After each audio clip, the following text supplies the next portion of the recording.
আসসালামু আলাইকুম ভিউয়ার্স, আশা করি আপনারা সকলে ভালো আছেন। আল্লাহর অশেষ রহমতে আমিও ভালো আছি। I am Rashidul Alam Riyad and welcome to our channel Business Engineering 360। So viewers, আজকে কি নিয়ে ভিডিও বানাবো অবশ্যই থাম্বনেল এবং টাইটেল দেখে বুঝে গিয়েছেন, তারপরেও না বললেই নয়। আমি আজকে ট্রান্সফরমারলেস পাওয়ার সাপ্লাই বানাতে চাচ্ছি। তো ভিউয়ার্স, প্রতিদিন তোমার এই একই বালের গল্প ভালো লাগে না, ঠিক আছে? বাদ দেন। আপনারা যদি আমার চ্যানেলে নতুন হয়ে থাকেন তাহলে অবশ্যই সাবস্ক্রাইব করে দিবেন এবং পাশে থাকা বেল আইকনটি ক্লিক করে দিবেন এবং আমার সাথে থাকবেন। সো ভিউয়ার্স, চলুন আমরা তাহলে ভিডিওটি দেখে আসি।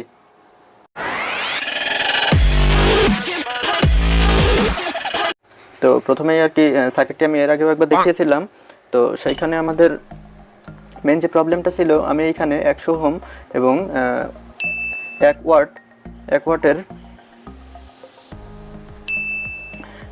ওয়াটের ইটা রেজিস্টারটা এখানে অ্যাড করে নিয়ে। আচ্ছা, আমি এখানে বলে রাখি, এখানে এটা অ্যাড করলেও হবে না করলেও হবে। এটা আসলে মানে সার্কিটে এই কম্পোনেন্টগুলো ছোট ছোট হলেও এইগুলো অ্যাড করলে মানে সিগন্যালটা আর কি ভালো পাওয়া যায়, আউটপুটটা ভালো পাওয়া যায়।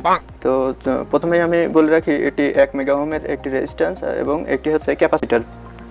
এই যে ক্যাপাসিটার দেখতে পাচ্ছেন, এই ক্যাপাসিটার এটি এরকম ধরনের লালও হতে পারে, এই যে এরকম ধরনের লালও হতে পারে, তবে মানটি অবশ্যই হতে হবে 225K। এবং এর আগের দিন ব্রেডবোর্ডে কিছু কানেকশন করে দেখিয়েছিলাম, তো কতটুকু বুঝতে পেরেছেন কি জানি না। তো আজকে আবারও আমি ব্রেডবোর্ডে কানেকশন করে দেখাচ্ছি, আশা করি আজকে ক্লিয়ার হয়ে যাবেন। সো ভিউয়ার্স, প্রথমেই আমরা শুরু করব আমাদের হাতের বাম পাশ থেকে। সার্কিট ডিজাইন করার ক্ষেত্রে প্রথমেই আমাদেরকে কয়েকটা জিনিস মাথায় রাখতে হবে। সেটি হলো, আমরা যে কোনো এক পাশ থেকে শুরু করব, তাহলে আমাদের সার্কিটটি তৈরি করতে কোনো ধরনের প্রবলেম হবে না, আই হোপ। তো প্রথমে আমরা ক্যাপাসিটারটি নিয়ে নিচ্ছি। এই যে দেখুন ভিউয়ার্স, আমাদের ক্যাপাসিটারটি বসানো শেষ। 100 ওহমের ক্যাপাসিটার এবং 1 ওয়াট, ঠিক আছে। তো এটি আমরা অপর প্রান্তে বসিয়ে নিচ্ছি।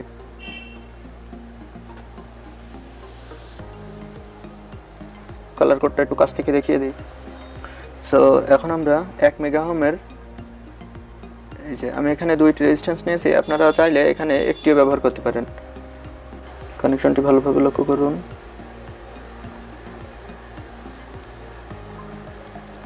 আচ্ছা, তাহলে আমাদের রেজিস্ট্যান্সটি লাগানো শেষ। এখন আপনাদের সময়ের, অবশ্যই আমার কাছে আপনাদের সময়ের মূল্য আছে। এর আগেও আমি একটি ট্রান্সফরমার যখন তৈরি করেছিলাম, তখন এই সার্কিটটি দেখিয়েছিলাম। একটা ডায়োডের পোলারিটি থাকে, পজিটিভ এবং নেগেটিভ, মানে সো ওই 2টি পজিটিভ এক প্রান্তে দিতে হবে এবং 2টি নেগেটিভ এক প্রান্তে সংযোগ করতে হবে। বাকি 2 প্রান্ত আবার এইভাবে ঠিক সংযোগ করে দিয়ে এমন একটি ব্রিজ সার্কিট তৈরি করে নিতে হবে।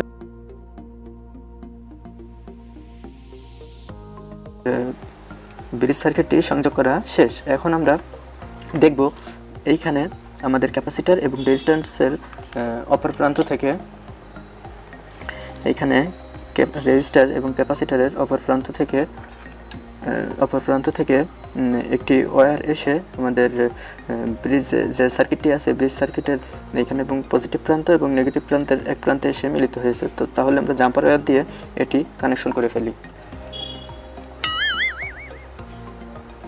ভিউয়ার্স, আশা করি আপনারা দেখতে পাচ্ছেন, আমি জাম্পার ওয়্যার দিয়ে এই সার্কিটের গোড়া থেকে নিয়ে ঠিক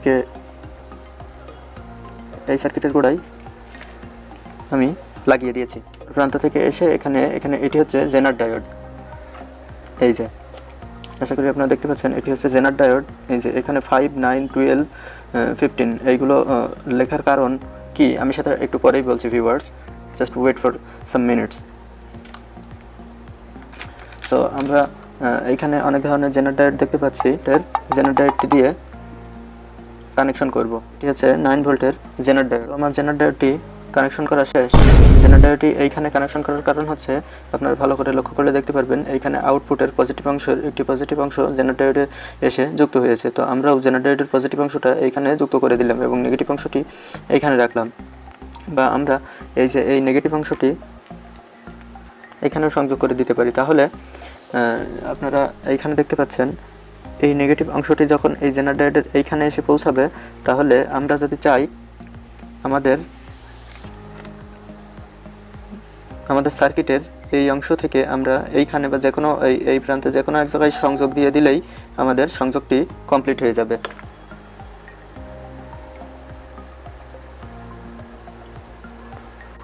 নেক্সট আসছে ক্যাপাসিটার, এটি হচ্ছে আমাদের ক্যাপাসিটার। ক্যাপাসিটারটি 470 মাইক্রোফ্যারাড এবং 25 ভোল্ট। ক্যাপাসিটারের পজিটিভ প্রান্ত আমরা আউটপুট পজিটিভের সাথে এবং নেগেটিভ প্রান্ত নেগেটিভের সাথে সংযোগ করে দিব। তো ভিউয়ার্স, আমাদের ক্যাপাসিটারটিও সংযোগ করা শেষ। এই যে নেগেটিভ প্রান্ত, আমরা এই সমস্ত নেগেটিভ প্রান্তগুলো এক জায়গায় সংযোগ করে দিয়েছি। সো ভিউয়ার্স, এখন আমাদের শুধু এখানে বাকি ইন্ডিকেটর এলইডিতে। এই যে আমি ভিডিওর সুবিধার্থে এবং সময় বাঁচানোর জন্য এখানে একটি রেজিস্টার আগে থেকেই ইন্ডিকেটরের সাথে সার্কিট ডায়াগ্রামটি প্রথমেই দেখতে হবে। সার্কিট ডায়াগ্রামটি পজিটিভ অংশে এলইডি বাল্বের পজিটিভ প্রান্ততে যাবে এবং নেগেটিভ অংশ যেখানে রেজিস্ট্যান্সের সাথে লাগানো আছে সেখানে নেগেটিভ প্রান্তের সাথে মিলিত হবে। ইন্ডিকেটরের নেগেটিভ এবং পজিটিভ টার্মিনালটি আমরা কিন্তু এইখানে জুম আউট হয়ে যাচ্ছে, ঠিক আছে। তো আমরা কিন্তু এইখানে এই কানেকশনটি একটি জাম্পার ওয়্যারের সাহায্যে দিয়ে দিয়েছিলাম। দেখুন এই জাম্পার ওয়্যারটি। সো আমরা কিন্তু এই রেজিস্টারের এই অংশটি এই ব্রিজ সার্কিটের সাথে এখনও পর্যন্ত সংযোগ দেয়নি। সো আশা করি দেখতে পাচ্ছেন এই যে এই রেজিস্ট্যান্সের এই অংশটি আমাদের এই ব্রিজ সার্কিটের সাথে সংযোগ হবে। তো এটিকে আমরা সংযোগ করে নিই আরেকটি জাম্পার ওয়্যারের মাধ্যমে। তো ভিউয়ার্স, আশা করি দেখতে পাচ্ছেন ভিউয়ার্স, আমরা আরেকটি জাম্পার ওয়্যারের মাধ্যমে সংযোগ করে নিয়েছি। এই যে সো ভিউয়ার্স, আমাদের এই সংযোগ মোটামুটিভাবে শেষ। তো এখন আমরা সার্কিটটি পরীক্ষা করে দেখব। সার্কিটটি পরীক্ষা করার আগে ভিউয়ার্স আরও কিছু কথা বলে নিই। সেটি হচ্ছে, আমি আপনাদেরকে প্রথমেই বলেছিলাম যে কয়েকটি বিষয়ে, যে 5 ভোল্ট, 9 ভোল্ট এবং 12 ভোল্ট, 15 ভোল্ট এইগুলো লেখার কারণ কি, জেনার ডায়োডের এই ভোল্টগুলো লেখার কারণ কি। সো ভিউয়ার্স, এই জেনার ডায়োডের ভোল্টগুলো লেখার কারণ হচ্ছে যে এই যদি আমি 5 ভোল্টের জেনার ডায়োড ইউজ করি তাহলে এই সার্কিটের মাধ্যমে আমরা 5 ভোল্ট আউটপুট পাবো। যদি 9 ভোল্ট ইউজ করি তাহলে এই সার্কিটের মাধ্যমে আমরা 9 ভোল্ট আউটপুট পাবো। যদি 12 ভোল্ট ইউজ করি তাহলে 12 ভোল্ট পাবো। এইভাবে জেনার ডায়োডের মাধ্যমে আমরা যত ভোল্টের জেনার ডায়োড ইউজ করবো আউটপুট ঠিক আমরা তত ভোল্টই পাবো। সো ভিউয়ার্স, তাহলে আপনারা আশা করি এখান থেকে বুঝতেই পারছেন যে জেনার ডায়োড আসলে কাজটা কি। তো জেনার ডায়োডের মূল কাজটি হচ্ছে যে যত ভোল্টের জেনার ডায়োড আপনি ইউজ করবেন ঠিক ততটুকু ভোল্ট আউটপুট দিয়ে বাদ বাকি যতটুকু ভোল্ট বেশি থাকবে সেই ভোল্টেজটুকু সে আবার পুনরায় ফেরত দিয়ে দিবে। তার মানে যত ভোল্টের জেনার ডায়োড আপনি ইউজ করবেন ঠিক তত ভোল্টই আপনি আউটপুট পাবেন। সো ভিউয়ার্স, আমরা সরাসরি তাহলে এখন সার্কিটটি টেস্ট করে ফেলি। সো ভিউয়ার্স, এখন আমরা সার্কিটটি পরীক্ষা করার জন্য প্রস্তুত। তো দেখতে পাচ্ছেন আপনারা 9 ভোল্টের যে জেনার ডায়োডটি সেটা আমরা এইখানে লাগিয়ে ফেলেছি। তারপরে আপনাদেরকে ক্লোজ করে আরেকবার দেখাই। এই যে পজিটিভ অংশ থেকে একটি জাম্পার ওয়্যার সংযোগ করে দিয়েছি এই যে জেনার ডায়োডের পজিটিভ প্রান্তে, এবং নেগেটিভ প্রান্তের সাথে জেনার ডায়োডের নেগেটিভ প্রান্তটি আমরা সংযোগ করে ফেলেছি। হচ্ছে আমাদের সেই এই যে প্লাগ। তো আমরা এখন প্লাগ ইন করব। আশা করি ভিউয়ার্স আপনারা এখানে দেখতে পাচ্ছেন অলরেডি আমাদের এখানে লাইট চলে এসেছে, তার মানে আমাদের সার্কিটটি কমপ্লিট হয়েছে। তো চলুন ভিউয়ার্স, আমরা 9 ভোল্টের জেনার ডায়োড লাগিয়েছিলাম।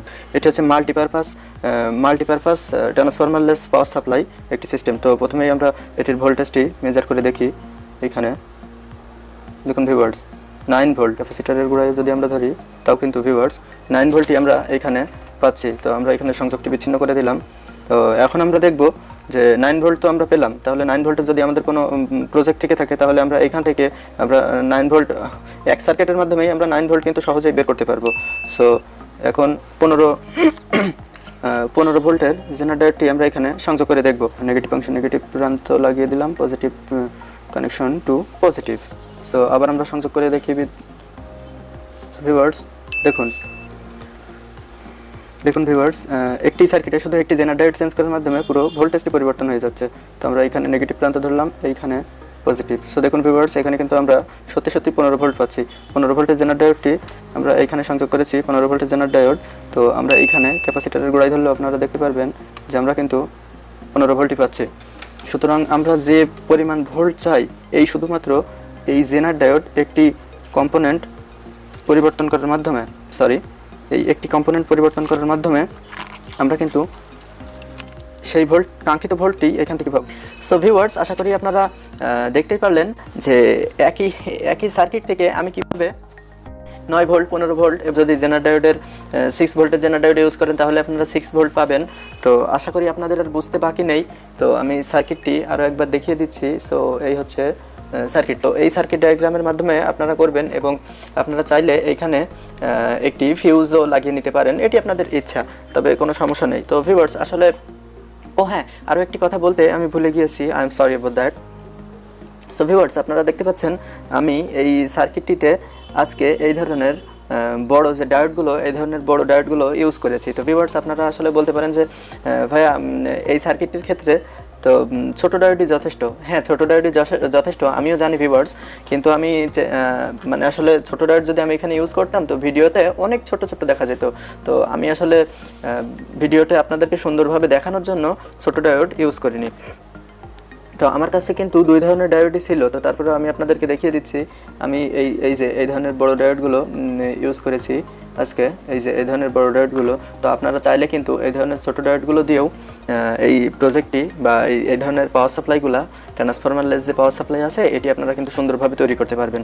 তো ভিউয়ার্স আপনাদের সেকেন্ড প্রশ্নের উত্তর হলো আমি দিয়ে দিচ্ছি, সেটি হলো এই ধরনের ট্রান্সফরমারলেস পাওয়ার সাপ্লাই এগুলো আসলে কোন কোন জায়গায় ব্যবহার করা যেতে পারে বা কাদের জন্য এটি আসলে পারফেক্ট হবে। তো আমার মতে ভিউয়ার্স এই ধরনের ছোট ট্রান্সফরমারগুলো এটি আসলে পারফেক্ট হবে যারা সাধারণত ছোট ছোট প্রজেক্ট করবে। একটা প্রজেক্টে দেখা যাচ্ছে যে 9 ভোল্টের পাওয়ার সাপ্লাই প্রয়োজন হয়, 5 ভোল্টের পাওয়ার সাপ্লাই প্রয়োজন হয়, 12 ভোল্টের পাওয়ার সাপ্লাই প্রয়োজন হয়। তো সেক্ষেত্রে আমরা যদি আলাদা আলাদা ট্রান্সফরমার দিয়ে যদি আমরা এই ধরনের পাওয়ার সাপ্লাই তৈরি করতে যাই তো আমাদের খরচটা অনেক বেশি পড়ে যায়। তো সেই খরচের হাত থেকে আমরা যাতে বাঁচতে পারি সেই জন্য আমরা শর্টকাট পদ্ধতি হিসেবে এই ধরনের ট্রান্সফরমার বা এই ধরনের পাওয়ার সাপ্লাই আমরা ব্যবহার করতে পারি।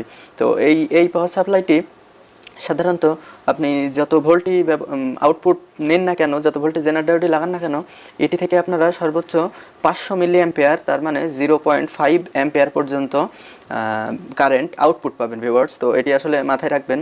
তো এর থেকে যদি বেশি রিকোয়ারমেন্ট থাকে তাহলে আমি হাইলি রেকমেন্ড করব যে আপনারা এই পাওয়ার সাপ্লাইটি ব্যবহার করা থেকে বিরত থাকুন। সেক্ষেত্রে দেখা যাবে ক্যাপাসিটারটি খুবই দ্রুত গরম হবে এবং যখন অনেক দ্রুত গরম হবে সেই ক্ষেত্রে দেখা যাবে যে আমাদের মানে এটির দীর্ঘস্থায়িতা সেক্ষেত্রে কমে আসবে। তো আশা করি ভিউয়ার্স আপনারা সকলে আমার ভিডিওটি দেখে একটু হলেও কিছু শিখতে পারলেন। তো আমি আসলে চেষ্টা করছি যে ভালো কিছু করার জন্য। আর আপনারা বলতে পারেন যে টেক ভিডিওগুলো আসতে বা আমার ভিডিওগুলো আসতে এত দেরি হয় কেন। সো ভিউয়ার্স আমি কিন্তু আগেই বলেছি যে আমি টেক ভিডিও করি। তো টেক ভিডিও করার ক্ষেত্রে আসলে কন্টেন্ট তৈরি করাটা একটু ডিফিকাল্ট হয়ে যায়। যেমন আমাদের যে কম্পোনেন্টগুলো এগুলো খুঁজে বের করা, তারপরে এইগুলোকে আবার সঠিকভাবে অ্যাসেম্বল করে রাখা, মানে অনেকটা একটু ঝামেলার হয়ে যায়। তো এই জন্য আমার ভিডিওগুলো আসতে একটু দেরি হয়। তো দেরি হলেও আমি চেষ্টা করব আপনাদের মাঝে সুন্দর সুন্দর কন্টেন্ট নিয়ে আসার জন্য এবং একটু ডিফারেন্ট কোনো ভিডিও যদি আপনাদেরকে উপহার দেওয়া যায় তার জন্য আমি চেষ্টা করব, আমার চেষ্টা অব্যাহত থাকবে। সো ভিউয়ার্স আজকে এই পর্যন্তই, আশা করি ভালো থাকবেন, আমার জন্য দোয়া করবেন এবং আমি সর্বদাই আপনাদের জন্য দোয়া করি। আসসালামু আলাইকুম। হ্যাঁ, আর যদি আমার চ্যানেলটি সাবস্ক্রাইব না করে থাকেন তাহলে দয়া করে একটু সাবস্ক্রাইব করবেন এবং আমার পাশে থাকবেন। আর আমার কথার ভিতরে যদি কোনো ভুল হয় তাহলে অবশ্যই কমেন্ট বক্সে জানাবেন এবং ক্ষমাসুলভ দৃষ্টিতে দেখবেন। সো আজকে এই পর্যন্তই, টাটা।